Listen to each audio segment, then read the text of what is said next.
rumah yang saya tinggali. Ya, ya. Terus yang Mojokerto rumah sendiri, tapi kerjasama dengan pihak lain gitu, Prof. Terus akhirnya Oh, pandemi ya saya tutup. Yang Mojokerto, yang Surabaya kontraknya habis baru Maret tahun ini, tahun 2022. ya, ya, ya, ya.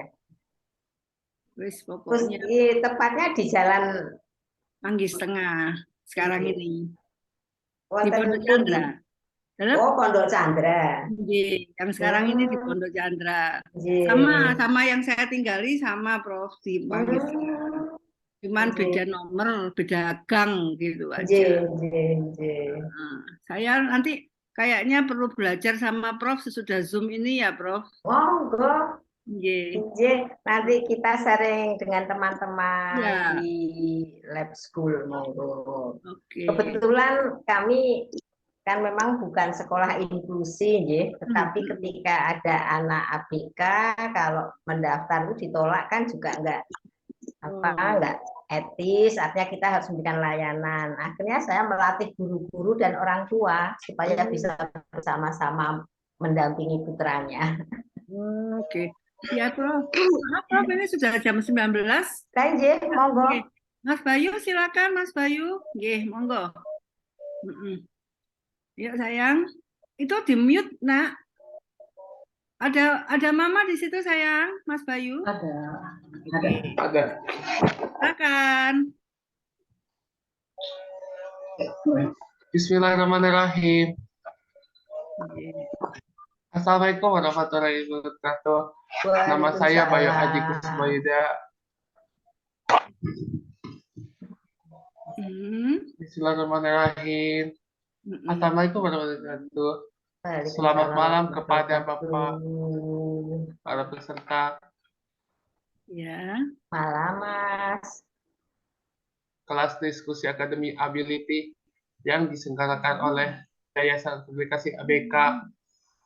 Selamat malam juga kepada narasumber yang saya hormati.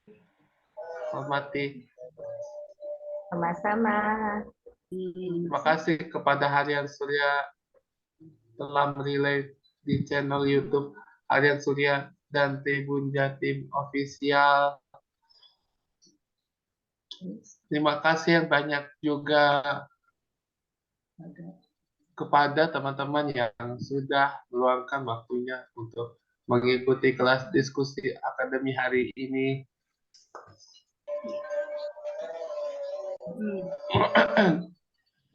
Kelas diskusi akademi Ability pada hari ini mengusung tema strategi orang tua dan guru untuk mewujudkan pendidikan yang lebih inklusif yang diisi oleh Profesor Dr. MP Rusminingsih MPD sebagai pembicara.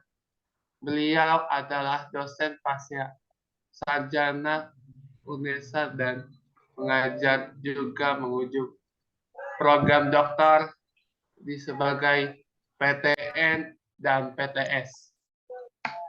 Di sini saya Bayu Haji Kusmayuda, usia 19 tahun atau bisa dipanggil Mas Bayu, dari Amanda Learning Center Karawang.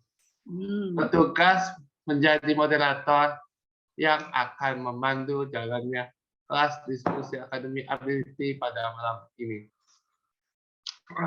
Selanjutnya Bu Sawiti Retno Hadiati sebagai Ketua Yayasan akan menjelaskan overview Yayasan Peduli Kasih ABK dan karya-karya dari ABK binaan Peduli Kasih ABK sebagai informasi hari ini. Mas Bayu menggunakan t-shirt desain Mas Bayu sendiri. Kepada Bu Sawiti dipersilakan. Iya, makasih Mas Bayu. Terima kasih juga kepada Prof. Rusminingsih yang berkenan menjadi narasumber hari ini. Ya, karena bagaimanapun UNESA ini merupakan pelopor ya Bu, salah satu PT Ya, pelopor untuk inklusi. untuk metrik Itu nggih. Apa namanya? Metrik. Iya, metrik untuk difabel disabilitas nggih. Oke, siap. Untuk Iya. memberikan nggih, semacam ya kepedulian pada disabilitas itu. Ya. Ini ada azan. Kedengaran nggak azannya, Bu, dari tempat Ibu? Enggak. Oh ya, Ada. enggak apa-apa kalau gitu. Kalau kita teruskan ya.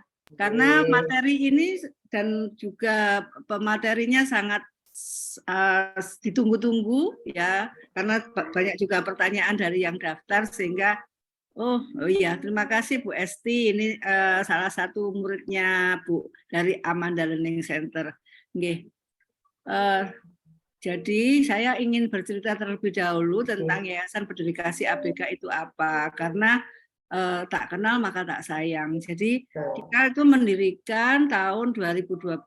Sebetulnya waktu itu saya tidak ingin menjadi yayasan ya, saya hanya ingin komunitas. Artinya ya karena sudah merasa tua, saya waktu itu sakit, pernah sakit, terus anak saya juga waktu itu ada masalah dalam pendidikannya, itu saya nyatakan di podcast Dahlan Iskan this way ya. Monggo kenapa saya bergerak di ABK ini ya karena pasti ada emosi di dalamnya, keikatan emosi dengan ABK. Terus kemudian saya waktu itu bingung ya, maksudnya dorongan itu terlalu kuat untuk berbuat di ABK, tapi ABK kan terlalu luas menurut saya, di mana saya itu kan cakupannya sangat multidisiplin ya. Saya hanya dokter umum, jadi akhirnya saya baca-baca yang kita kerjakan adalah sebetulnya adalah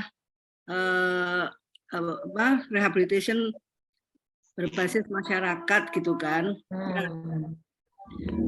Apalagi bunyinya sudah rehabilitasi berbasis masyarakat, saya akhirnya baca, ketemulah dengan ICF, International Classification of Functioning of Disability and Health. Jadi sebetulnya sudah ada panduan dari internasional, badan internasional bahwa, ya saya mau doa dulu ya.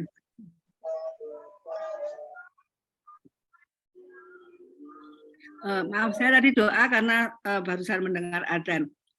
Jadi di International Classification of Functioning of Disability and Health itu tertulis bahwa seorang disabilitas atau special need itu sebetulnya yang utama adalah bagaimana dia bisa berfungsi. Ya, fungsi itu mendahului dari bentuk. Jadi bagaimanapun bentuknya dia perlu berfungsi lah. Untuk dia bisa berfungsi atau bermasyarakat atau berkontribusi perlu tiga, yaitu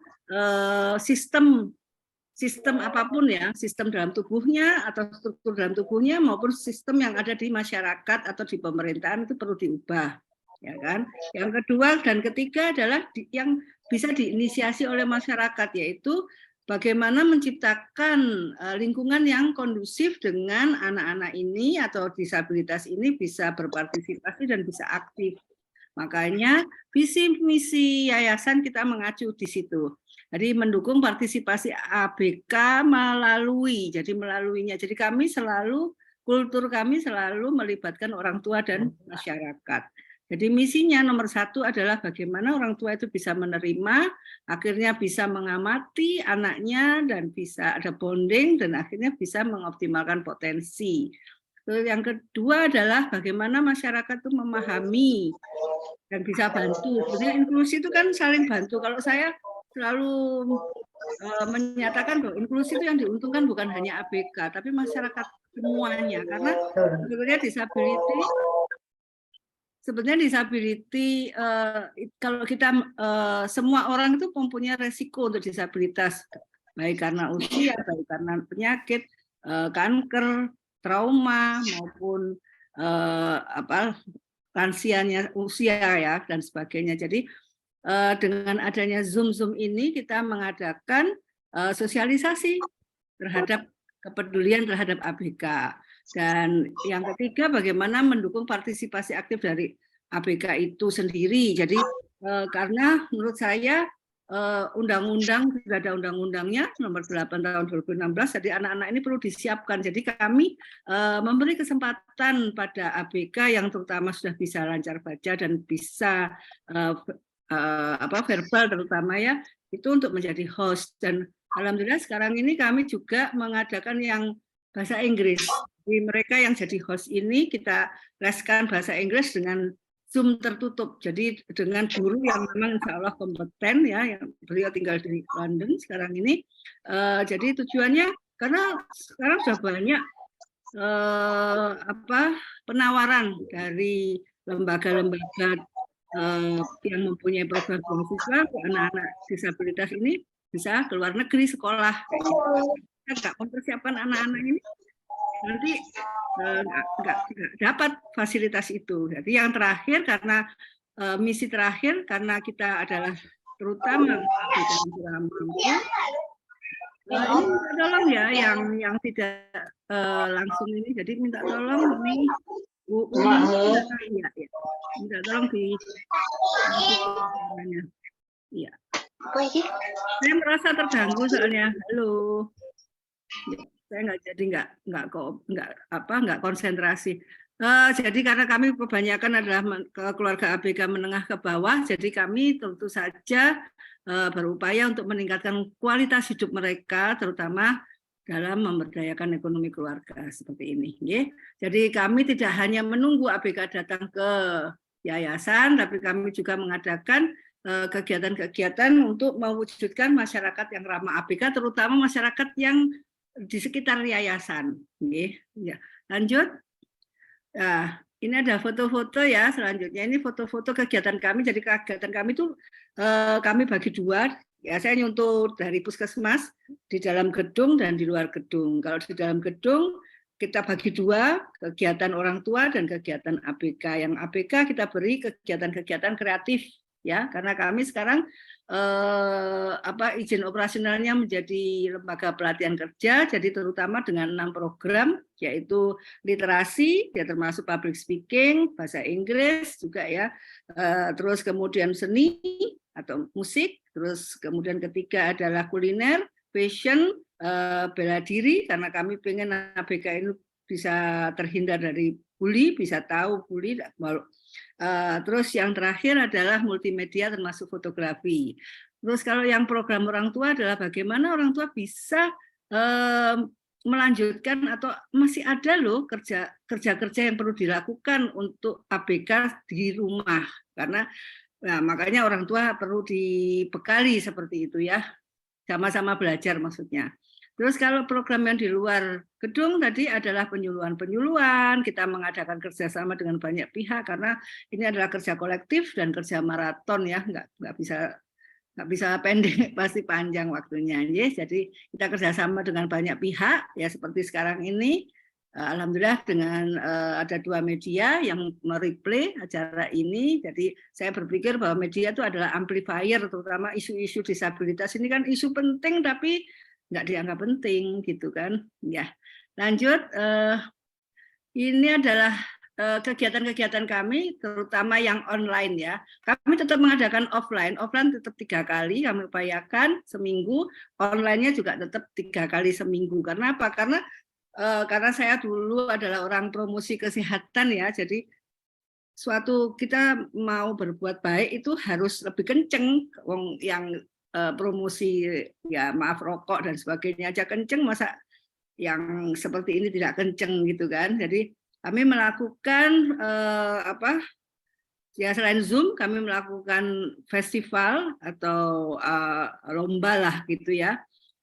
Karena sebetulnya kenapa saya lebih senang mengatakan festival, karena bukan yang dicari adalah bukan yang terbaik, maksudnya bagus-bagusan gitu ya. Kita bukan got talent, tapi kita adalah mencari bibit-bibit yang orisinal, yang insya Allah, karena setiap ABK kan pasti orisinal, setiap anak adalah pasti karyanya pasti orisinal. Jadi contohnya lomba fotografi, menulis, bersuara ini adalah bagaimana mereka speak up tidak hanya verbal, ataupun verbal itu tidak hanya yang lancar, tapi juga yang terbata-bata atau yang yang tidak jelas artikulasinya bisa jadi ya seperti itu, atau bisa dengan tulisan, bisa dengan gambar dan sebagainya. Nah, terus ada lomba festival mini video reels ya, musik ya. Jadi bagaimana musik-musik yang indah bisa mereka ciptakan sendiri dari musik dapur dan sebagainya. Dan terakhir kemarin kami mengadakan festival kemampuan ABK. Jadi kemampuan apa saja kita bagi 3. Kemampuan mereka mempertunjukkan dari seni pertunjukan, yang kedua adalah seni olahraga, yang ketiga adalah seni dalam membuat craft gitu ya. Jadi alhamdulillah sudah, jadi ini lombanya gratis tapi kami memberikan binaan gitu, uang pembinaan seperti itu nih. Lanjut. Oke. Ini adalah kegiatan-kegiatan yang kita laksanakan untuk menunjukkan hasil karya. Silakan, Mbak. Jadi ini adalah hasil karya Andre dan Isyati. Jadi kami melihat dulu anak-anak ini apa yang masih bisa mereka kerjakan. Jadi saya lihat Andre dan Isyati ini sama-sama SIPI dan kami tidak punya batasan umur. Jadi Andre dan Isyati ini umurnya adalah 49 dan 39 tahun. Saya lihat bisa nulis tapi tulisannya jelek karena spastik ya.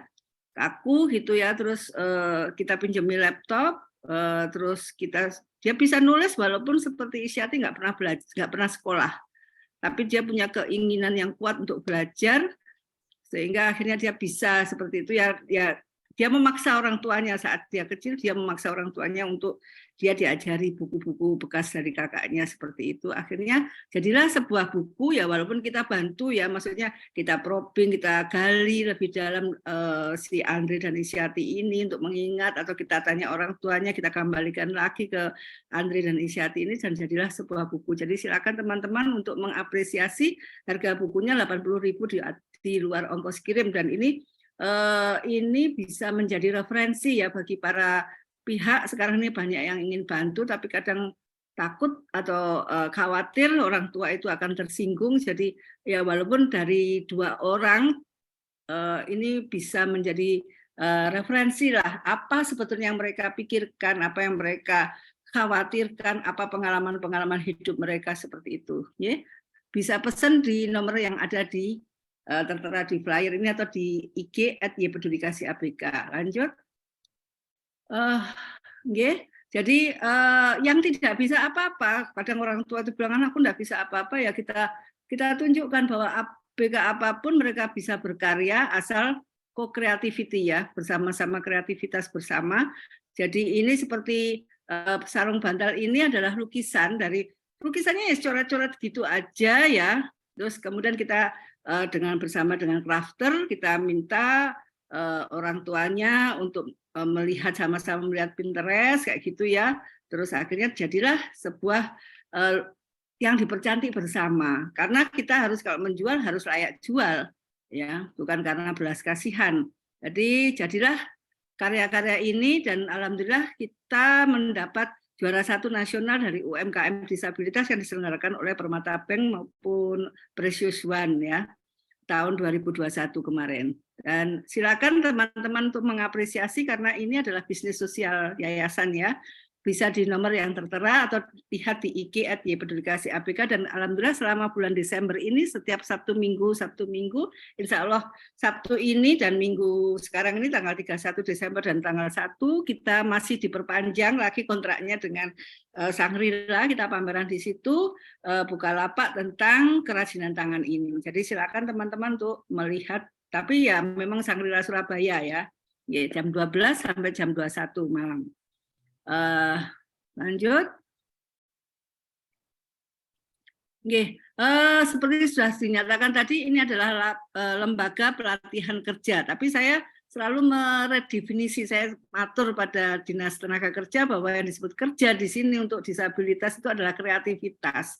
Karena kalau dia kerja di suatu institusi, walaupun kami alhamdulillah sudah memasukkan 1 anak disabilitas ya sudah lebih dari 18 tahun untuk bekerja di hotel ya, di bagian kitchen, alhamdulillah. Tapi anak ini karena tuli ya nggak masalah, dia kan perjalanan dia bisa sendiri dan sebagainya. Tapi bayangkanlah kalau dia, beberapa anak kami kan ada yang harus diantar oleh 2 orang, lah biayanya berapa dan sebagainya. Jadi memang kalau di luar negeri kan ada pihak yang sampai menemani, mendampingi selama di pekerjaan seperti itu. Tapi di sini, jadi yayasan sudah punya tempat sendiri di Jalan Manggis Tengah 3 nomor T127, sudah direnovasi, namun kami masih sangat membutuhkan sarana prasarana untuk kelengkapan program-program tadi, 6 program yang sudah saya sebutkan tadi. Jadi silakan teman-teman untuk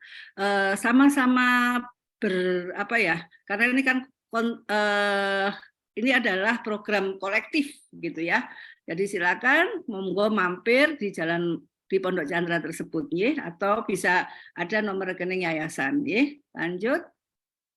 Oke, jadi ini adalah daftar ya, ini channel Peduli Kasih ABK. Jadi setiap Zoom ini insya Allah terekam di YouTube channel Peduli Kasih ABK maupun YouTube-nya dari 2 harian, yaitu Media Harian Surya dan Tribun Jatim Official. Karena kami pernah ternyata kami diperhatikan gitu ya sama Tribun News, karena kami selama pandemi kita tetap beraktivitas sehingga kita diberi local heroes gitu ya. Jadi saya matur pada Pemretnya bagaimana kalau kerjasamanya adalah ya ini diamplifier oleh media. Insya Allah sosialisasi ini lebih mantap kalau dengan adanya media. Jadi isinya adalah satu seperti sekarang ini akademisi, ya. Terus kedua adalah praktisi. Nah, akademisi praktisi ini ya bisa dari kedokteran, kesehatan, psikologi, guru dan sebagainya, terapis dan sebagainya. Terus kemudian bisa juga dari orang tua yang sudah selesai dengan anaknya ya. Ya selesai itu kan macam-macam, intinya bisa menjadi role model ya, atau ABK-nya sendiri, atau orang tua yang sudah ada yang sedang bekerja sedang berada atau tinggal di luar negeri ya, memberikan inspirasi, intinya memberikan inspirasi dan informasi pada orang tua ABK agar tidak merasa sendiri. Yang keempat adalah para pekerja seni gitu ya, karena ya insya Allah optimalnya ABK salah satu jalannya adalah seni seperti itu. Jadi yang kelima adalah para pejabat ya, bukan apa-apa karena supaya saling terjadi titik temu, pejabatnya akan menceritakan tentang regulasi-regulasi baru, terus dan kita menceritakan tentang kondisi lapangan yang ada seperti itu ya. Jadi silakan dan semua insya Allah jadi lihat di subscribe, like dan komen di channel Peduli Kasih ABK. Silakan Mas Bayu lanjutkan. Terima kasih Bu Sawitri. Mari kita mulai diskusi malam ini. Karena kelas ini berupa sharing atau tanya jawab, peserta bisa langsung bertanya secara langsung dengan nomor narasumber menggunakan fitur raise hand, atau dapat juga mengetik di kolom chat. Sebelum bertanya, peserta yang menggunakan fitur raise hand dapat memastikan mic sudah ter-unmute. Baik, saya akan menyapa dulu pembicara pada malam ini. Selamat malam Bu Rusminingsih. Apa kabar? Selamat malam Mas Bayu. Terima kasih sudah berkenan memandu Burus. Terima kasih kembali. Sebelum memulai sesi tanya jawab, mari kita simak terlebih dahulu pemaparan dari Profesor Dr. MV Rusminingsih MPD kepada Ibu Rusminingsih. Waktu pada layar kami persilakan. Terima kasih, izinkan saya untuk share screen ya. Assalamualaikum warahmatullahi wabarakatuh. Selamat malam Bu Sawitri yang sudah berkenan untuk mengundang saya hadir di sini. Terima kasih atas kepercayaannya. Dan juga untuk Mas Bayu, sehat selalu ya, sukses untuk Mas Bayu. Dan tentunya para ibu bapak yang ikut gabung dalam acara Zoom malam ini. Ini satu kehormatan bagi saya untuk bisa sharing, untuk bisa berbagi pengalaman terkait dengan bagaimana menghadapi, menangani anak-anak yang punya artinya punya kelebihan. Ya, kita tidak menganggap anak-anak difabel itu anak-anak yang punya kekurangan, tetapi justru punya banyak kelebihan yang kadang-kadang kita tidak paham. Izinkan saya untuk share screen terkait dengan apa yang akan saya sampaikan. Nanti kalau memang ini terlalu panjang karena kita ingin diskusi, nanti bisa kita hentikan di tengah-tengah. Ibu Bapak yang saya hormati, Mas Bayu yang saya kasihi, terima kasih. Malam ini saya mencoba untuk menyampaikan bagaimana strategi orang tua dan guru untuk mewujudkan pendidikan yang lebih inklusif. Ya. Ini satu data yang menunjukkan ternyata sebaran dari anak atau orang berkebutuhan khusus itu cukup banyak. Di satu sisi, mereka yang tertampung di sekolah, ini yang formal, itu sampai hari itu lebih dari 150.000, ya, itu untuk SD sampai dengan sekolah menengah. Pertanyaannya, bagaimana yang tidak tertampung? Mungkin jauh lebih banyak. Hal-hal ini yang menjadikan keprihatinan bagi kita semua tentunya. Mereka-mereka ini juga perlu perhatian kok, perlu sentuhan yang tentunya bisa membuat mereka lebih termotivasi untuk menyadari bahwa dirinya itu memang penting. Nah, kebetulan di UNESA kami juga punya program studi PLB, baik S1, S2, dan salah satu unggulan rektor itu difabel, sehingga kami dengan terkait dengan anak-anak difabel itu satu hal yang memang menjadi prioritas. Ya. Ibu Bapak yang saya hormati, ketika kita berbicara difabel itu bukan mereka yang dalam tanda petik punya kekurangan saja, ya, dalam arti fisik atau mungkin hal-hal yang terkait dengan mental dan sebagainya. Tetapi tadi sudah disampaikan oleh Bu Safitri, mereka yang terkena sakit kronis, mereka yang kebetulan secara ekonomi itu tidak bisa memenuhi kebutuhannya, ini juga memerlukan satu perhatian, termasuk yang dalam tanda petik inklusi tadi. Jadi inklusi bukan yang terkait dengan fisik dan mental, tetapi banyak hal tidak dapat sekolah itu juga bisa inklusi, berbeda dengan anak-anak yang lain, ya, bukan hanya fisik dan mental, ya, tetapi mungkin dari sisi geografinya terlalu jauh, sehingga yang satu mendapatkan pelayanan yang bagus, yang lainnya enggak, ya. Kemudian juga mereka yang tidak bisa diterima oleh orang lain, bukan dalam arti dia punya kekurangan tadi, tapi karena faktor ekonomi, faktor status sosial, dan sebagainya. Ini semua termasuk mereka yang berkebutuhan khusus. Oleh karena itu, kita harus percaya bahwa anak-anak yang punya kebutuhan khusus itu tidak serta-merta mereka itu anak yang lemah. Ini kita lihat ada 5 anak berkebutuhan khusus yang sukses. Stefani Handoyo, yaitu anak Down syndrome. Tetapi dia bisa memecahkan muri dengan bermain piano 22 lagu itu nonstop. Ya. Nah, punya kehebatan dan akhirnya juga diakui dunia sampai yang bersangkutan ini membawa obor ya, untuk Olimpiade di London. Ya.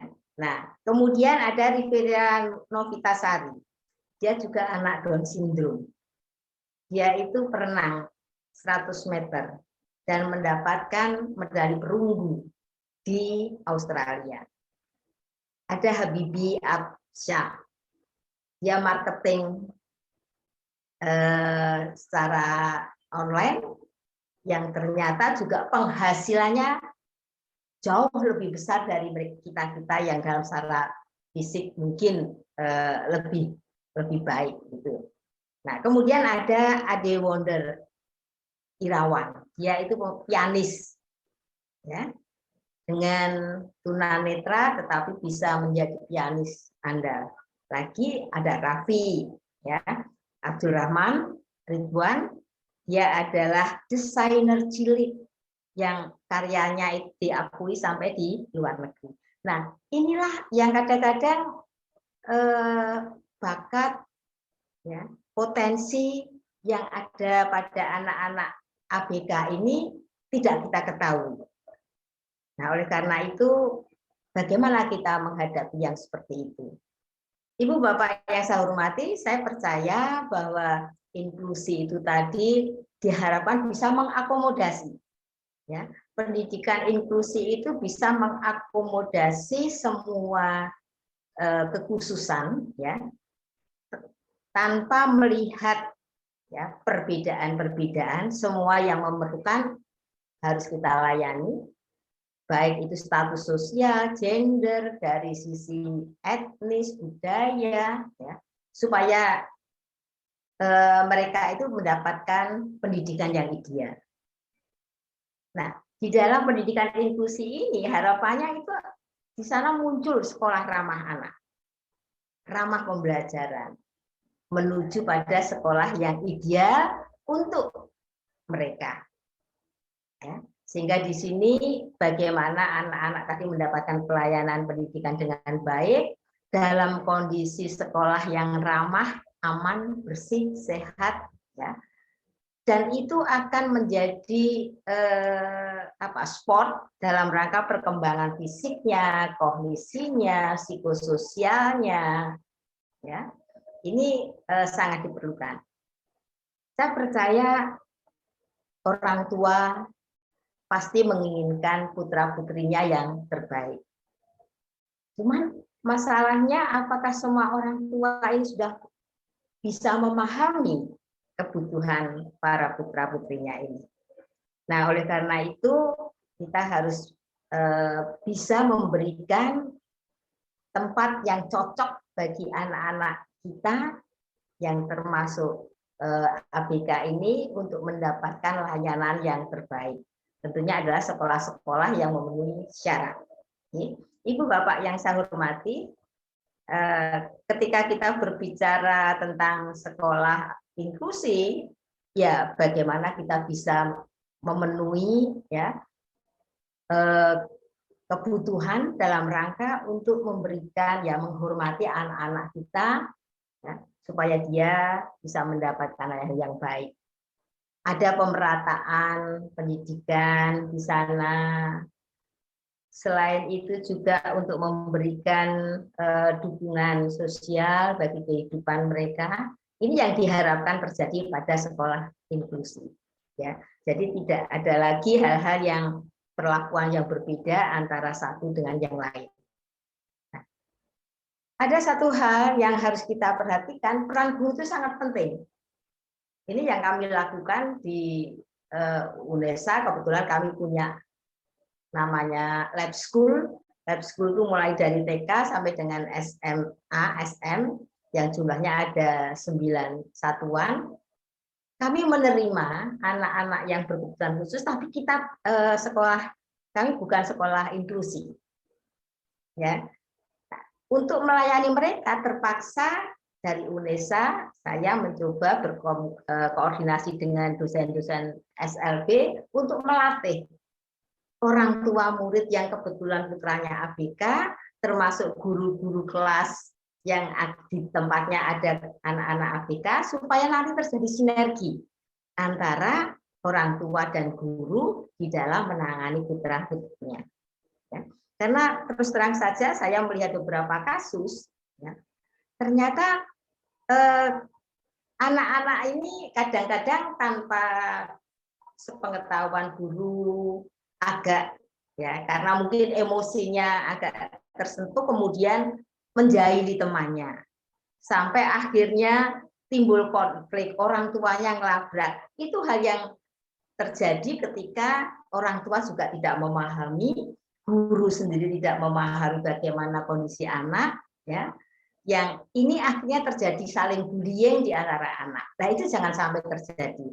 Salah satunya yang harus kami lakukan untuk menghadapi itu, orang tua dan guru harus paham bagaimana sih karakteristik untuk anak-anak ABK ini supaya mereka bisa seiring sejalan di dalam mendampingi anak-anak.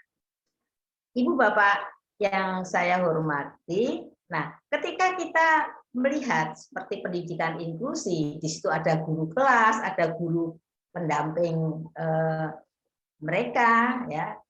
Nah, ini guru kelas itu juga punya fungsi, artinya mereka juga harus bisa membuat suasana pembelajaran itu kondusif. Kondusif dalam arti antara yang reguler dan yang ABK itu bisa sama-sama saling menghargai, saling berkomunikasi, menciptakan suasana pembelajaran yang nyaman untuk mereka. Menyusun assessment. Nah, ini juga sangat penting supaya tahu posisi anak saya atau siswa ABK itu dalam kategori yang seperti apa. Tujuannya nanti untuk guru pembimbing bisa memberikan layanan yang tepat. Kemudian menyusun rencana itu sudah jelas untuk rencana pembelajaran baik secara individual maupun yang klasikal. Nah, tentunya ini peran guru pendamping juga guru pembimbing sangat diperlukan. Kemudian selain itu program pembelajaran remedi. Remedial pasti akan terjadi, khususnya pada anak-anak ABK ini. Nah, dengan ketelatenan, dengan kerjasama antara guru kelas dan guru GPK itu, ini harapannya anak-anak tidak akan mengalami kesulitan untuk memenuhi tuntutan atau persyaratan supaya mereka dinyatakan mampu.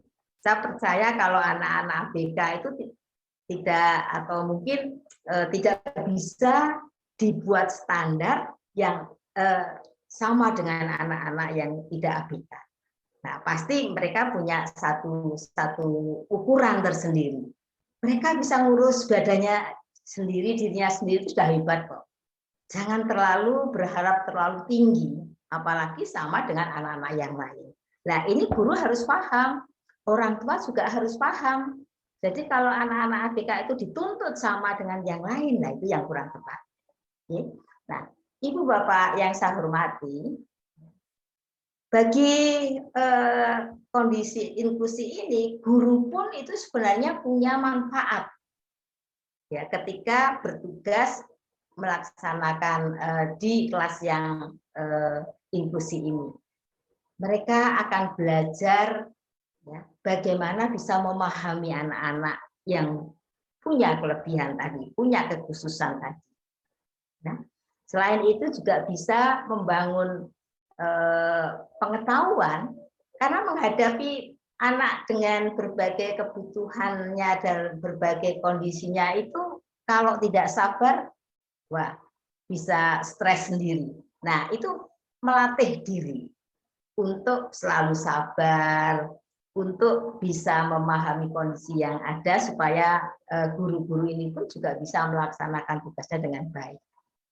Yang jelas untuk gugus yang ada, jadi KKG dan sebagainya, ini saling belajar, sharing terkait dengan pengalaman yang diberikan, dan kalau bisa tanamkan, mengajar itu bukan beban, tetapi sesuatu yang menyenangkan. Kalau itu dilakukan, saya percaya guru-guru itu juga akan menjadi nyaman ketika menghadapi anak-anak yang punya kelebihan yang spesial ini. Nah, dan yang tidak kalah pentingnya, komunikasi guru dan orang tua itu menjadi satu hal yang sangat penting. Ibu Bapak yang saya hormati, ABK sendiri untuk guru-guru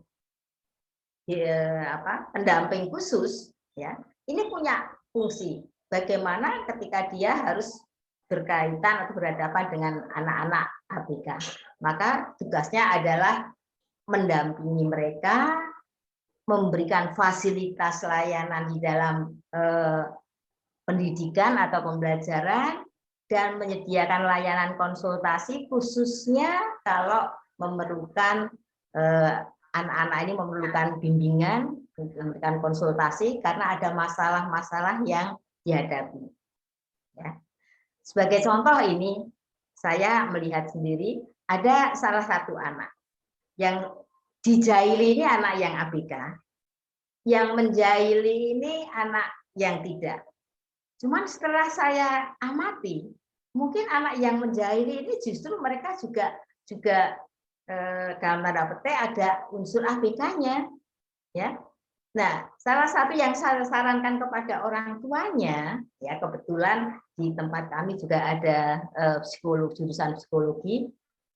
Silahkan Ibu, ayo anak putra Ibu ini kita ajak konsultasi. Siapa tahu kita mungkin tidak memahami kalau mereka itu punya kebutuhan, ya, tetapi orang tuanya masih belum bisa menerima. Tetapi dari waktu ke waktu anak yang menjahil ini terus melakukan hal seperti itu. Nah, ini akhirnya membuat teman-temannya itu merasa tidak nyaman di kelas. Ya, bahkan ada yang mengancam kalau itu tidak dipindah, kami akan pindah dari kelas ini. Nah, itu sudah menjadi masalah. Nah, kuncinya balik lagi, orang tua ini harus memahami apa yang terjadi di kelas tadi. Ibu Bapak yang saya hormati, bagaimana kaitannya guru pendamping khusus ini dengan orang tua? Nah, ini selalu melakukan konsultasi juga tentang kondisi putranya ketika di sekolah, dan juga ada pendampingan. Bisa saja orang tua tadi belum memahami tentang kondisi anak, ya, karena merasa anaknya baik-baik saja, gitu ya. Tetapi yang terjadi di sekolah tidak seperti itu. Ini perlu diajak diskusi dan mensosialisasikan bagaimana menghadapi putra-putra yang kebetulan spesial seperti itu tadi. Ini penting. Ya, jadi justru jangan sampai orang tua dan guru itu putus komunikasi, atau ada orang tua yang merasa wah ketika anak di sekolah ya urusannya guru-guru. Nah, itu tidak benar. Nah, oleh karena itu kita juga harus memahami GPK itu bukan hanya sekedar mendampingi anak-anak yang difabel, tetapi juga perlu bagaimana memberikan sosialisasi, memberikan informasi kepada orang-orang yang ada di sekitar sekolah tadi, salah satunya komite sekolah. Karena komite ini juga akan berperan untuk mendukung program-program sekolah, khususnya di sini adalah pendidikan inklusi.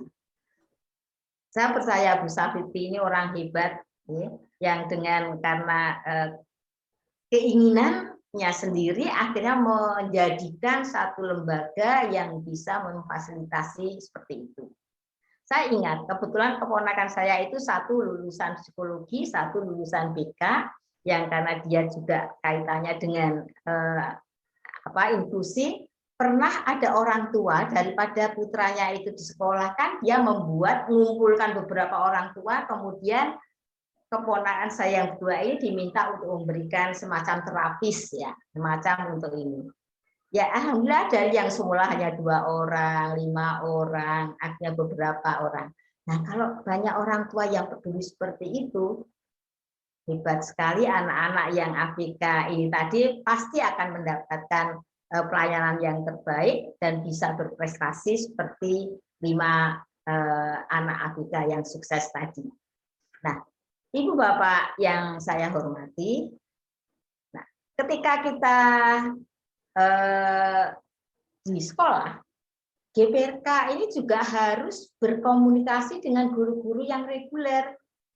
Jangan sampai guru reguler menyerahkan, itu kan urusan untuk anak-anak guru pendamping khusus, guru pembimbing khusus, ya. Kalau yang saya kan ngurusi yang tidak ABK misalnya. Nah, ini tidak boleh terjadi. Oleh karena itu dalam assessment bagaimana GPK itu berkoordinasi dengan guru reguler. Juga termasuk dalam penyusunan kurikulum. Kita harus bisa memodifikasi kurikulum untuk anak ABK. Nah, ini antara GPK dan guru reguler harus ada koordinasi, ya, termasuk dalam model pembelajaran.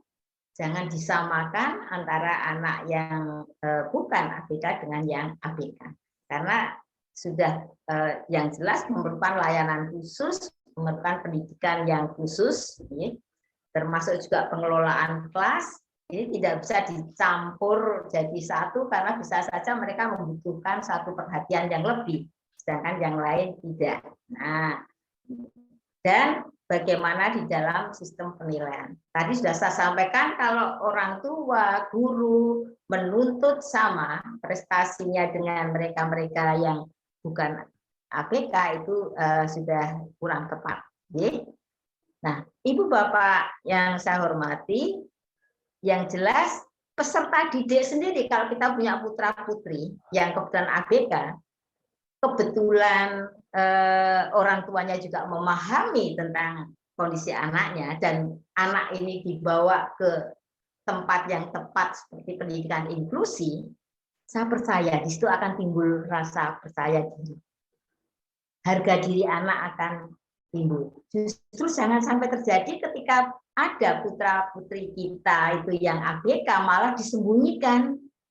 Banyak orang tua yang masih beranggapan itu aib. Padahal sebenarnya justru itu memerlukan satu layanan khusus. Ya. Kebetulan contoh lagi, saya itu punya ponakan yang sekarang sudah menikah, sudah punya putra.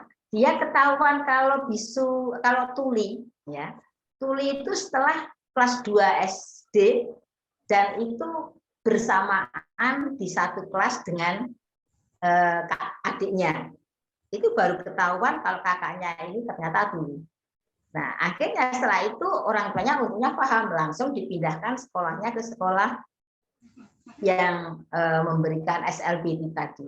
Sekarang dia lulus kerja di Mas Pion, ya, karena memang perusahaan itu menerima mereka-mereka yang ABK dan punya putranya sudah lulus SMA dan jadi baik-baik saja. Jadi ketika anak ini dimasukkan ke sekolah atau ke tempat pendidikan yang tepat, saya rasa dia punya rasa percaya dirinya itu akan bangkit. Bangga dengan prestasi yang diperoleh. Ya, dia akan bisa belajar mandiri. Dan banyak hal, lebih kreatif, menghargai juga orang-orang yang ada di sekitarnya, menghargai perbedaan, itu pasti akan terjadi. Sehingga mohon Ibu Bapak mungkin ada putra-putri atau saudara yang kebetulan termasuk ABK ini, justru jangan dijauhkan dari lingkungan. Ya. Bapak Ibu ketika berhasil membuat putra-putri itu sukses, itu berarti betul-betul satu prestasi yang sangat membanggakan. Bapak Ibu telah berhasil, ya, diberi kepercayaan, ya, oleh Tuhan Yang Maha Kuasa untuk mendidik putra-putri yang seperti itu. Justru jangan merasa pesimis, ya, tapi itu menjadi satu kebanggaan. Ini satu kondisi hasil penelitian yang terjadi. Ya. Ternyata ada 47,27% itu orang tua belum, ya, peduli dalam penanganan anak ABK. Ya. Artinya yang peduli baru sekitar 53%. Ini salah satunya tadi, dianggap itu aib, kemudian dia justru akan membuat ini dibiarkan saja karena dianggap tidak punya kemampuan. Nah, ada 41,21% orang tua yang kurang paham tentang bagaimana ABK itu. Nah, karena nggak paham ya dibiarkan saja. Ada 3,64% yang malu ketika punya putra ABK sehingga anaknya lebih baik tidak disekolahkan di sekolah umum yang ini termasuk inklusi tadi. Toleransi dari orang tua siswa reguler terhadap anak ABK itu juga masih terjadi 3,64%. Jadi kadang-kadang orang tua anak yang reguler itu merasa tidak nyaman ketika putranya harus campur dengan anak ABK. Nah, ini masih ada. Kemudian orang tua yang buta huruf sehingga tidak paham bagaimana menangani putranya itu masih ada 2,42%. Orang tua yang kurang sabar menangani anak ABK itu masih ada 1,21%. Dan mereka yang ada dalam pengasuhan orang tua tunggal itu ada 0,61%. Ini hasil penelitian. Jadi menggambarkan kalau orang tua itu masih ya banyak yang belum memahami tentang anak ABK. Belum memiliki empati untuk memberikan layanan yang lebih kepada anak-anak ABK. Nah, ini mudah-mudahan ibu bapak yang hadir bukan yang termasuk ini. Nah, oleh karena itu apa tugas orang tua? Paling tidak ada 2 hal. Memberikan support dan melakukan kontrol. Ya. Nah, untuk itu janganlah orang tua merasa panik ya ketika punya putra dalam tanda petik yang spesial tadi, ya, tetapi mencobalah untuk bagaimana bisa mengendalikan diri, menahan kepanikan, ada rasa percaya diri, ini yang harus kita tanamkan pada diri kita. Nah, tetap menghargai ABK sebagai manusia seutuhnya. Jadi justru kita jangan menganggap mereka itu yang tidak berguna, tapi anggaplah bahwa dia itu betul-betul orang yang spesial, yang punya kelebihan yang kadang-kadang kita tidak memahami. Cari informasi yang terkait dengan ABK, supaya kita punya pemahaman yang pas, yang tepat terhadap putra-putri kita yang dalam tanda petik ABK. Contohnya seperti yang dilakukan Bu Savitri saat ini kan sebagai salah satu ajang untuk saling berbagi pengalaman, berbagi pengetahuan, supaya kita semua lebih memahami tentang ABK ini. Jangan pernah menyerah. Ya, ini justru menjadi satu ujian kita itu diberi kepercayaan yang besar oleh Tuhan itu mampu nggak untuk melaksanakannya. Dan selalu membangun sistem hubungan sosial, bisa sharing dengan sesama orang tua dari ABK. Mungkin saat ini juga menjadi satu contoh. Selain itu, ibu bapak sekalian, dengan punya putra ABK itu diharapkan ibu bapak ini bisa memberikan kesempatan kepada para putra putrinya untuk terus berkembang. Ya. Jadi jangan malah dimatikan keinginan-keinginannya. Melatih anak-anaknya, melatih putra-putri kita untuk mandiri. Ya. Salah satunya jangan terlalu melindungi. Ya.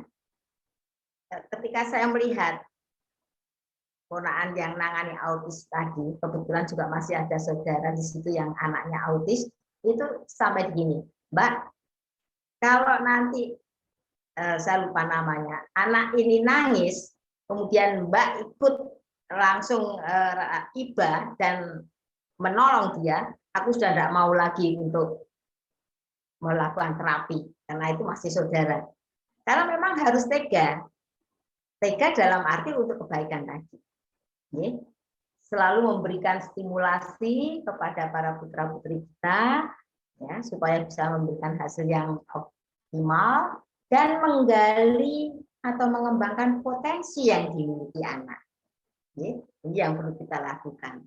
Nah, sebenarnya apa sih manfaat pendidikan inklusi atau lingkungan yang inklusi itu bagi orang tua? Orang tua itu akan sadar pentingnya membantu anak, ya, dalam belajar. Orang tua akan merasa dirinya bahwa saya ternyata sangat dibutuhkan untuk membantu anak saya. Nah, dari situ akan timbul rasa tanggung jawab yang lebih besar. Terlibat di dalam kegiatan pendampingan tadi, yang jelas di situ akan juga merasakan bahwa ikatan kehadiran orang tua dan anak itu sangat penting. Mereka juga akan belajar membimbing putra-putrinya dengan baik, dengan benar. Mungkin saja bisa melakukan kegiatan dengan dalam arti homeschooling, karena itu juga sekarang sedang berkembang. Tetapi tentunya akan lebih bagus ketika dilakukan lewat bersama-sama berkelompok. Berinteraksi dengan orang lain yang kebetulan juga punya problem yang sama. Ya, justru jangan menjauh dari yang sesama punya masalah ini. Dan yang penting orang tua itu harus mengetahui bahwa semua anak itu ingin mendapatkan pendidikan yang berkualitas, termasuk anak yang ABK ini. Nah, Ibu Bapak, untuk itu apa sih yang harus dilakukan orang tua? Orang tua harus lebih terbuka. Harus banyak menerima informasi, kita bisa sharing ke orang lain. Justru jangan terlalu ditutup-tutupi. Lakukan pengawasan, berikan motivasi, selalu beradaptasi dengan anak. Ya. Kedekatan emosional ini akan sangat membantu anak untuk termotivasi. Ini harus kita lakukan. Dan selalu mencari hal-hal yang baru yang mungkin kita belum kelihatan pada sosok anak ini. Kadang-kadang ada bakat, minat yang terpendam yang belum bisa keluar. Tanamkan kemandirian anak sejak dini, jangan terus dilindungi terus, nanti dia akan tergantung. Ya. Ikuti saran dari para pakar, ahli, ya, dan tentunya pilihlah sekolah yang tepat seperti yang sekarang sedang disiapkan oleh atau yang sedang dikelola oleh Bu Savitri. Dan kalau mungkin dan justru diharapkan anak juga ikut terapi dengan rutin. Nah, jangan pernah Ibu Bapak mencoba membandingkan putranya dengan orang lain yang bukan yang ABK. Ya. Pusatkan perhatian orang tua pada apa sih sebenarnya yang dapat saya lakukan supaya saya tidak terlalu stres.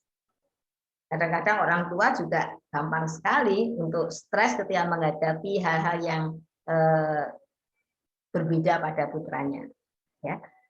Jangan terlalu punya harapan yang tinggi pada putranya yang kebetulan, ya, dia memang kondisi kemampuannya tidak seperti anak-anak lain. Ya, lebih baik mencari hal-hal lain pada diri anak yang mungkin bisa dikembangkan. Tidak semua anak harus ke intelektualnya, enggak. Nah, banyak ABK yang punya kecerdasan tadi yang tinggi, tapi orang tuanya tidak paham. Ini yang coba kita gali. Dan yang penting selalu bersyukur, bisa santai sejenak ketika menghadapi kejenuhan. Nah, di antara orang tua yang kebetulan sama-sama punya putra ABK, selalu berbagi pengalaman, menjadi pembicara pada hal-hal untuk bisa sharing seperti ini. Dan yang jelas bisa bekerja sama dengan sekolah supaya bisa mengoptimalkan layanan pada anak. Ya. Buat perencanaan, lewat organisasi, lewat komunitas yang bisa memberikan hal yang terbaik untuk anak-anak. Terakhir, Ibu Bapak sekalian yang saya hormati, ini satu apa yang dikatakan Dorothy, ya, bahwa anak itu bisa belajar dari kehidupannya. Jadi dari kondisi yang ada di sekitarnya. Jadi biasanya kalau anak itu dibesarkan dengan kondisi-kondisi yang katakanlah celaan, biasanya anak itu akan belajar memaki. Kalau dibesarkan dengan kondisi yang penuh dengan permusuhan, dia akan senang berkelahi. Kalau dibesarkan dengan cemoohan, dia akan merasa rendah diri. Kalau dibesarkan dengan penghinaan, dia akan hidupnya itu selalu menyesali diri. Tapi kalau dibesarkan dengan toleransi, dia akan bisa mengendalikan diri. Dibesarkan dengan pujian, dia akan bisa menghargai orang lain. Dibesarkan dengan perlakuan yang baik, dia akan belajar tentang keadilan. Dibesarkan dalam lingkungan dengan rasa aman, dia akan menaruh kepercayaan. Dan dibesarkan dengan dukungan, dia akan selalu menyenangi diri. Apalagi ketika dibesarkan dengan kasih sayang dan persahabatan, dia akan belajar menemukan cinta dan kehidupan. Terima kasih. Assalamualaikum warahmatullahi wabarakatuh. Terima kasih Mas Bayu. Saya kembalikan pada Mas Bayu. Matur suwun. Baik, Bu Rusminingsih. Terima kasih.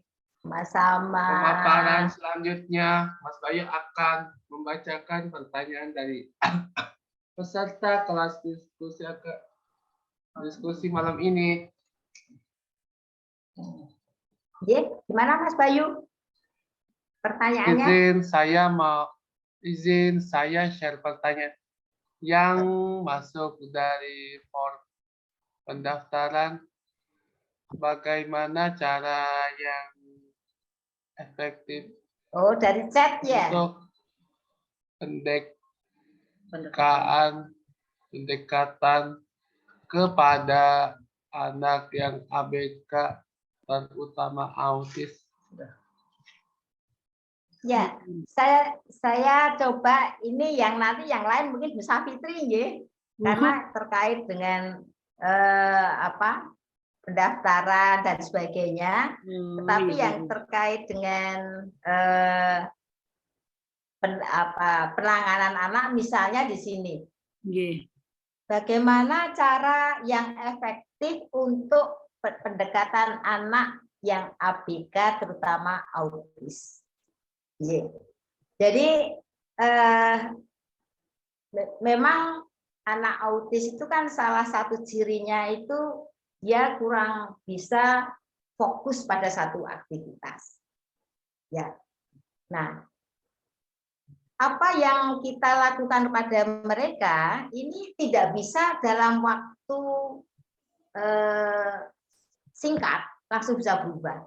Mengalihkan perhatian itu khususnya bagi mereka yang termasuk autis itu tidak dengan serta-merta mudah bisa dilakukan. Seperti yang dilakukan dalam terapi-terapi yang pada ponaan saya itu memang harus selalu diajak berkomunikasi ya, supaya dia tidak hanya terfokus pada satu hal ya, kemudian dicoba untuk dilatih untuk bisa bagaimana menghargai kondisi-kondisi yang ada di sekitarnya. Tapi memang salah satunya adalah dengan makanan ya. Jadi anak-anak autis itu kan banyak pantangan dalam hal makanan. Nah, ini yang harus tetap dilakukan. Jadi tadi yang saya sampaikan pada kakaknya, saudaranya, kalau sampai putranya nangis ditolong, aku nggak mau lagi untuk melakukan terapi. Ya, karena memang harus seperti itu, harus keras tetapi tetap dijaga. Kemudian memilih sekolah yang reguler, yang ramah dengan kondisi ABK, jika di kota kita tidak ada kelas atau sekolah inklusi. Nah, itu tadi saya contohkan, kalau seperti misal saja di UNESA itu bukan sekolah inklusi, tapi kita tidak menolak ketika ada anak-anak yang ABK. Salah satu yang dilakukan oleh sekolah atau yayasan yang melatih guru, melatih orang tua supaya dia paham tentang penanganan anak ABK dan nanti bisa membantu. Jadi, mungkin Bu Safitri di tempatnya juga bisa memberikan layanan yang terbaik seperti ini, ya. Bagaimana anak-anak ABK itu bisa mendapatkan layanan yang terbaik, meskipun ini kan bukan sekolah inklusi, ya, Ibu Safitri itu. Ya, bukan sekolah kami memang, Bu. Nah, artinya mungkin nanti bisa saling berdiskusi kira-kira apa yang harus kita lakukan pada anak-anak. Meskipun bukan sekolah, tetapi di dalamnya banyak unsur pendidikan yang membuat anak itu lebih mandiri, begitu ya Bu Safitri? Iya, betul. Nah, karena kuncinya itu anak ABK itu yang penting itu dia itu bisa mandiri, dirinya bisa berfungsi untuk dirinya sendiri maupun untuk orang lain. Jangan menuntut yang terlalu tinggi, yang itu justru akan membuat anak itu menjadi lebih tertekan. Mungkin begitu, ya, Bu Safitri, ya. Iya, Prof.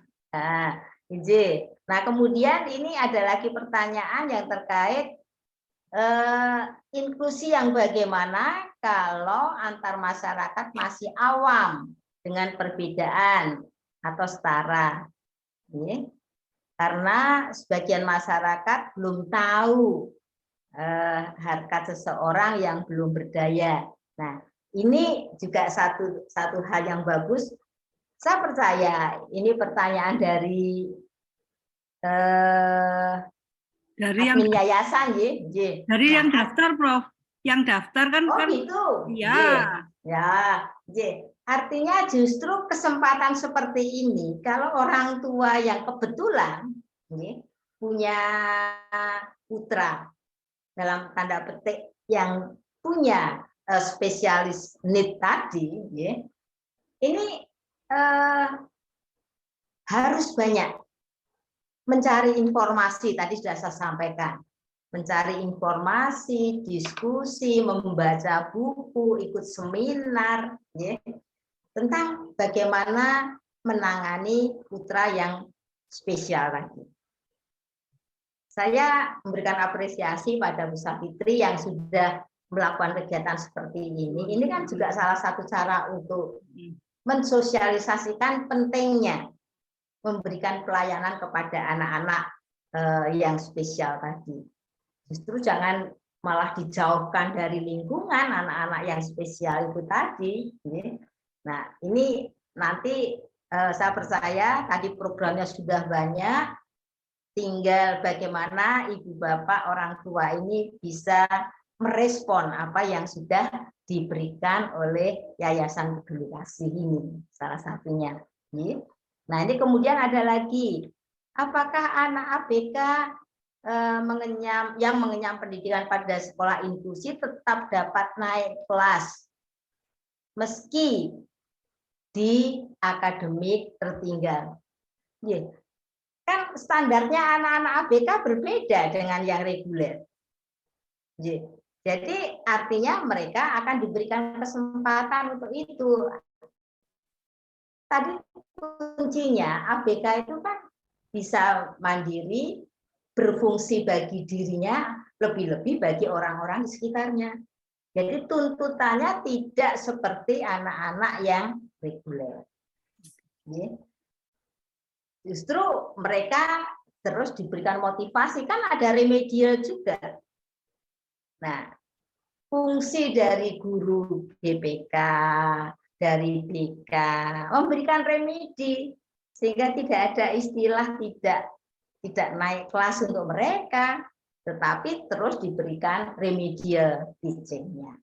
Ini. Nah, ini kok sampun mau. Ini masih ada lagi? Ada dari Bu Sabilda, Bu. Oh, iya. Mohon izin. Apakah tantangan terbesar untuk mengajar di sekolah inklusi. Karena stigma yang masih ada di masyarakat adalah sekolah inklusi butuh kompetensi mengajar yang lebih memadai daripada sekolah reguler. Jadi Ibu, terima kasih untuk Bu Sarbida. Sekolah inklusi itu memang ada dua jenis guru. Satu guru kelas regulernya, yang satu guru pembimbing khusus. Jadi bukan berarti guru kelas ini harus berfungsi sebagai guru pembimbing khusus. Nah, di sini nanti harus seiring sejalan antara guru kelas dan guru pembimbing khususnya. Supaya program-program yang akan diberikan untuk anak-anak yang ABK ini bisa disusun bersama-sama dengan GPK, dan itu tentunya tidak sama persis dengan yang anak-anak reguler.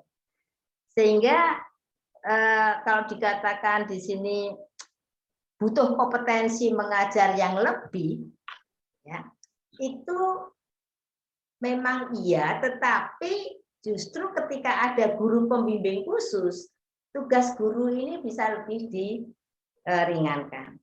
Kecuali kelas reguler yang bukan inklusi tetapi menerima siswa inklusi, menerima siswa ABK yang seperti terjadi di lab school itu. Sehingga gurunya juga harus paham tentang ABK supaya tidak keliru di dalam memberikan penanganan. Masih adakah sampun teras ya, Bu Safitri? Ampun, mungkin Mas Bayu sama Prof. Rusmini mungkin saya bisa menambahkan berdasarkan pengalaman ya, Prof. Jadi kita kan sharing gitu ya, Prof. Iya. Memang seperti pertanyaan yang itu, Prof, untuk anak-anak autis ya. Memang seperti tadi Prof menyatakan bahwa anak-anak autis kadang-kadang dia nggak fokus, tapi fokus ke satu hal tertentu yang menurut dia menarik hatinya. Ya memang. Ya, betul.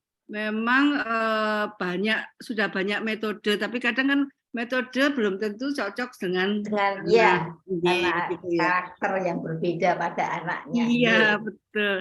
Nah itu saya pernah bertanya, Prof. Jadi gini, pada waktu itu saya melihat seorang anak yang sudah besar autis ya, dia tuh pegang pegang putingnya tuh sambil ngomong sendiri. Aduh, sampai saya waktu itu narasumbernya adalah psikolog, Prof. Jadi gimana? Apakah kan perilaku itu kan merupakan bagaimana dia berkomunikasi. Salah satunya adalah mengalihkan perhatian. Tapi kata psikolognya waktu itu ya kita kalau mengalihkan perhatian berarti harus setara, kenikmatannya itu setara, nggak bisa seperti itu gitu ya, Prof ya. Nah, tapi mencari yang setaranya. Nah, ini kita harus belajar dulu pada anak yang bersangkutan tadi menggali kira-kira apa sih yang disenangi selain dengan memegang. Terus seperti kalau kami di YPK ABK itu kami terutama setelah melihat jadi kami itu lebih banyak karena akhirnya terus disabilitas itu kita lebih banyak filosofinya apa seperti tadi. Jadi akhirnya filosofinya adalah fungsi, dijulukan fungsi daripada bentuk atau ya apapun kondisi si anak. Nah, kalau seperti mandiri nih, Prof, kami meredefinisi dari mandiri itu setelah melihat Stephen Hawking itu, Prof. Stephen Hawking itu ya walaupun sudah almarhum beliau ya, kan dia tidak bisa apa-apa mandiri dirinya sendiri aja tidak bisa. Jadi kami setelah melihat Stephen Hawking, jadi tujuan kami ya setelah juga membaca ICF itu, jadi bukan lagi mandiri kalau di kami, Prof. Karena Stephen Hawking saja nggak mandiri untuk dirinya sendiri, saya nggak bisa mandiri, tapi dia punya royalti, punya yang banyak dan sebagainya ya, dan di sana memang teknologi mendukung dan sebagainya ya, Prof. Jadi akhirnya ya redefinisi bahwa kemandirian ini bisa berfungsi. Ya, bisa berfungsi. Terus kemudian ini, Prof. Tadi ada juga pertanyaan yang bagaimana supaya masyarakat itu, karena masyarakat banyak apa kita harus mengubah bagaimana, tapi menurut saya yang bisa diubah itu adalah yang dalam kontrol kita ya. Ya. Jadi, ya kayak gitu ya Prof ya. Betul, J. Karena yang di luar kita kan kadang-kadang kan tidak paham, tidak tahu teman-teman yang di luar pengetahuan kita. Seperti contohnya kalau yang masuk sekolah jelas ada datanya, tetapi yang di luar itu kan juga susah. Makanya dengan sosialisasi, dengan diskusi, seminar, webinar, itu sebenarnya kesempatan untuk mengkomunikasikan ya. Bagaimana kita bisa menanamkan kepedulian pada mereka. Nah itu kan kebanyakan kan seperti orang tua itu atau ibu itu merasa ayahnya tidak mendukung dan sebagainya, malah menyalahkan dan sebagainya. Jadi ya udah diri kita dulu, nanti kalau berlangsungnya waktu kan akhirnya mereka akan melihat sendiri perjuangan itu gitu kan ya Prof ya. Terus kemudian ini Prof, jadi tantangan terbesar untuk mewujudkan, untuk mengajar itu atau berbuat untuk ABK itu menurut saya tadi Prof itu kan stigma dan sebagainya ya. Nah, tapi kalau boleh tantangan terbesar di dalam seperti di YPK ABK adalah diri kita sendiri Prof. Lanjut atau tidak? Setuju, makanya tadi dengan berhadapan atau berada di lingkungan yang inklusi itu kan kita harus belajar sabar, belajar bisa mengendalikan diri, telaten dan sebagainya. Itu kan tantangan betul. Iya. Ini Prof, saya ada ini Bu Wulan Kusnadi dari CBS Jala Senastri, mungkin mau memberi ini memberi. Oh iya, monggo. Atau Bu Farida ini yang punya Amanda mungkin mau memberi sebelum ditutup gitu. Iya, monggo. Sharing-sharing Bu Esti yang saya kenal di sini. Bu, silakan teman-teman bisa sharing, karena ini inklusi ini, apalagi inklusi pendidikan ya Prof. Kan kalau kita kan kayak YPK ABK ini kan lebih ke inklusi sosial, bagaimana masyarakat saling bantu seperti itu ya Prof. Kalau gitu nggak ada pertanyaan, closing statement Prof, mungkin panjenengan. Baik. Terima kasih Bu Savitri, Ibu Bapak sekalian yang hadir dalam kegiatan seminar ini. Kita dalam menghadapi anak-anak yang punya kebutuhan khusus yang spesial tadi, memang tidak mudah, karena mereka punya kebutuhan-kebutuhan dalam pelayanan pendidikan yang tentunya satu dengan yang lain berbeda. Kuncinya adalah kita harus merasa bangga ketika memiliki putra seperti itu, artinya ini ujian bagi kita. Begitu ibu bapak membuat putra-putrinya sukses, itu betul-betul satu keberhasilan yang tidak ternilai harganya. Tetap semangat, bersabar, dampingilah putra-putri di dalam mendapatkan layanan pendidikan yang terbaik. Sabar, dan telaten. Mungkin itu sebagai akhir dari pertemuan ini. Matur nuwun Bu Savitri, Ibu Bapak sekalian. Mas Bayu, terima kasih ya. Lanjut, masih ada lanjutan ini Bu dari Mas Bayu. Silakan Mas. Monggo Mas. Ini dulu. Terus itu dulu. Baik Bu, baik Ibu, terima kasih atas penjelasan dari Ibu. Sama-sama Mas Bayu, terima kasih juga. Tiba saatnya di penghujung acara, Bapak Ibu sekalian, kami sangat berterima kasih atas partisipasi di acara. Sama-sama, terima kasih juga. Atas salam sehat. kami Ya. Iya. Sukses ya Mas Bayu. Ada informasi. Mas Bayu silakan Mbak, ada informasi untuk webinar selanjutnya. Nggih, monggo Mbak admin. Nggih. Nggih. Silakan. Ini jadi insya Allah ini ada webinar selanjutnya. Ya, silakan dibaca Mas Bayu. Jadwal webinar Yayasan Peduli Kasih ABK Rabu 8 Desember mengulik